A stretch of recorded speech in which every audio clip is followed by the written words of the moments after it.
Os tumores cerebrais, por exemplo, os gliomas, podem ser causados pelo uso excessivo do celular? Olá pessoal, seja bem-vindo então ao nosso canal Minuto Neuro. Eu sou o Dr. Antônio Araújo, eu sou neurocirurgião e hoje nós vamos falar a respeito de um tópico muito interessante, muito controverso também, que é sobre os tumores cerebrais, se eles podem ser causados pelo uso excessivo e pela exposição à radiação emitida pelos celulares, por exemplo. Se você ainda não foi inscrito nesse canal, aproveite agora e se inscreva. Ative o sininho, assim o YouTube vai lembrar você toda vez que um vídeo novo for pro ar. Lembrando que aqui você fica informado de assuntos importantes do mundo da neurologia e muitas dicas de prevenção.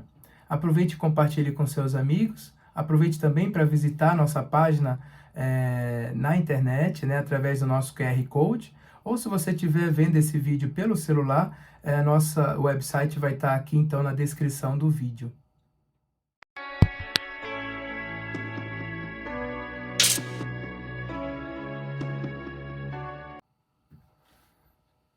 Então, pessoal, hoje nós vamos falar a respeito dos fatores de risco para os tumores cerebrais, para os gliomas, tá?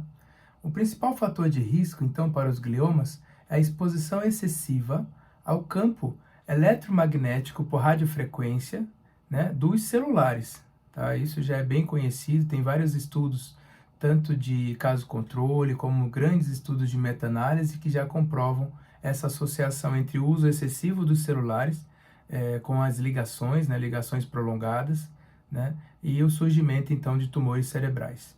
Qual seria, então, o segundo fator de risco? Seria o uso de fungicidas e herbicidas agrícolas, tá? E o terceiro fator de risco, então, são doenças genéticas hereditárias, tá?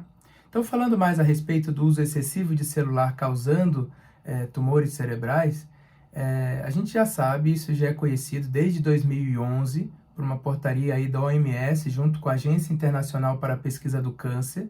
Então, desde 2011, eles já classificam a radiação emitida pelos celulares como possivelmente carcinogênica para humanos, com um fator de risco 2B, tá? Mas agora, em 2024, essa classificação deve ser revisada e existe uma grande pressão da comunidade científica para aumentar essa classificação de risco para provavelmente carcinogênico para humanos, que aí já seria a classificação 2A, tá? Então, vamos ver a respeito sobre esse fator de risco, esse importante fator de risco. Como background, a gente tem, então, que existem hoje em dia mais celulares do que habitantes no planeta Terra.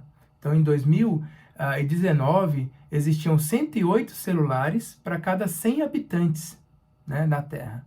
E a gente sabe que 3/4 da população terrestre, elas moram em cidades com mais de 10 milhões de habitantes, o que potencializa muito a exposição a esse campo eletromagnético, né? Hoje em dia a gente sabe, e essas pesquisas foram feitas geralmente com as tecnologias antigas dos celulares, que aí nós tínhamos tecnologia 2G, 3G, mas como a tecnologia 5G, por exemplo, era muito mais recente, a gente não tem tantos dados científicos para testar nem a segurança, nem o risco dessa tecnologia.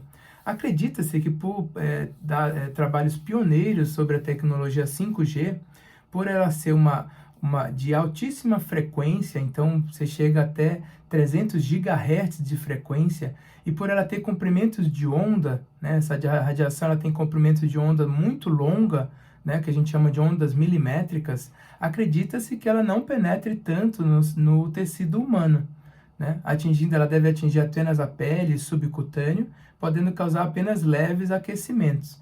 Mas isso a gente precisa de um tempo para a comunidade científica pesquisar para ver se mantém, então, essa segurança da tecnologia 5G, tá? Então, quais seriam os estudos que podem atestar ou afastar a possibilidade da radiação do celular estar causando tumor cerebral? Um primeiro estudo chama Interphone, é um estudo multinacional europeu, né, que ele não conseguiu atestar o celular como fator de risco para tumor cerebral. No entanto, vários outros trabalhos falam que existiu nesse grande estudo um viés de seleção.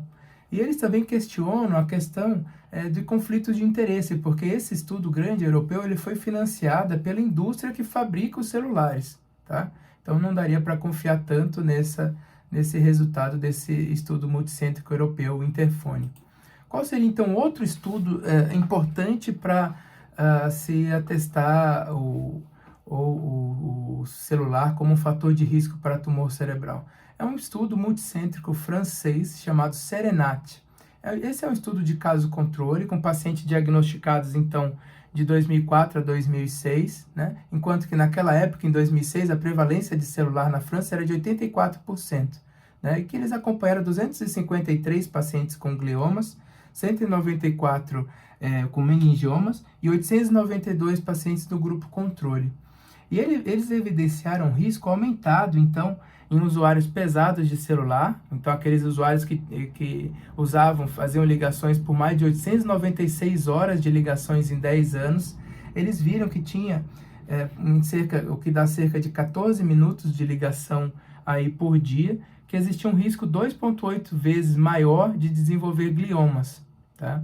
E assim também pelo número de ligações em 10 anos. Aqueles pacientes que faziam mais de 18.360 ligações em 10 anos tinham também um risco de mais de 2 vezes para desenvolver gliomas. E esse risco era muito dependente da região anatômica do cérebro. Então, quando você pegava tumores temporais, né, você via que tinha aqueles pacientes que tinham uma exposição grande ao uso do celular, que tinha um risco de mais de 5 vezes de desenvolver gliomas temporais. Enquanto que aqueles que tinham essa mesma exposição, era um risco só de 87% maior de desenvolver gliomas frontais, né? Por que isso? Porque a gente sabe hoje em dia que o lobo temporal, né, pela proximidade da fonte da radiação, o lobo temporal, ele recebe cerca de 50% a 60% dessa radiação. Enquanto que o lobo frontal, por exemplo, recebe só 14% a 18% dessa radiação. Então esse é um estudo muito importante, é um estudo multicêntrico francês chamado SERENAT, e ele sim já atesta o uso excessivo do celular como um fator de risco para o glioma, né?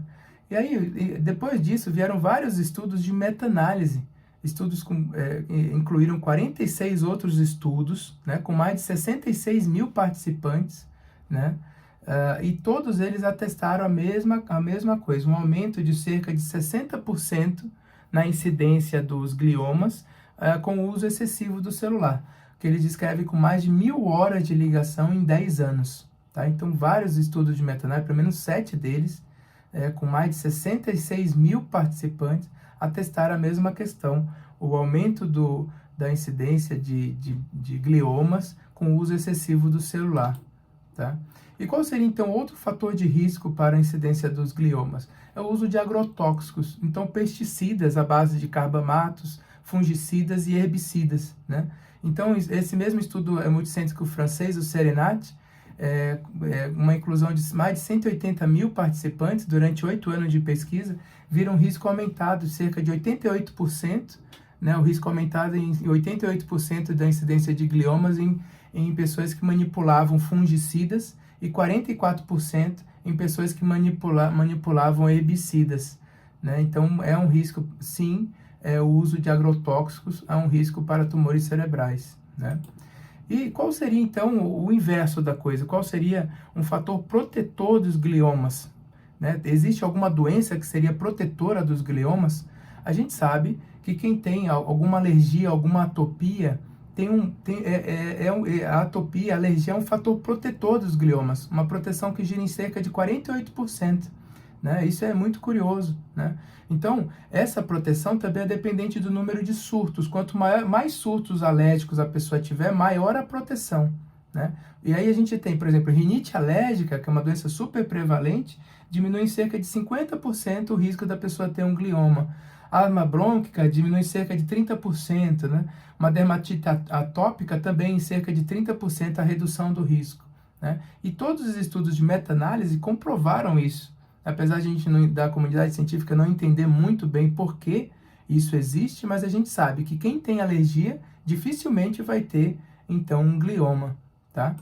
Então, quais seriam as dicas de prevenção, já que a gente sabe disso, né? Evite falar durante muito tempo, em ligações prolongadas, acima de 17 minutos, por exemplo, de falar no mesmo lado no celular, né? Então, você deve revezar o lado, tá? Você deve revezar o lado em ligações prolongadas, né? Sempre que possível, use o viva voz, né? Que aí você fica distante da fonte de radiação, né? Sempre que possível também, use mensagem de textos em vez de ligação, né? Que diminui essa exposição ao campo eletromagnético.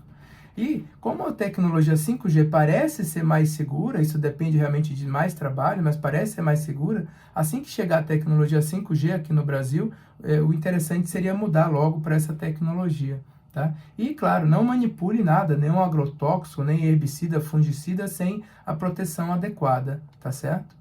Então, pessoal, era isso que eu tinha para passar para vocês. O próximo vídeo nosso vai ser a respeito, então, do glioma benigno, que é o astrocitoma pilocítico, e a gente se vê, então, na semana que vem. Muito obrigado a todos, um grande abraço.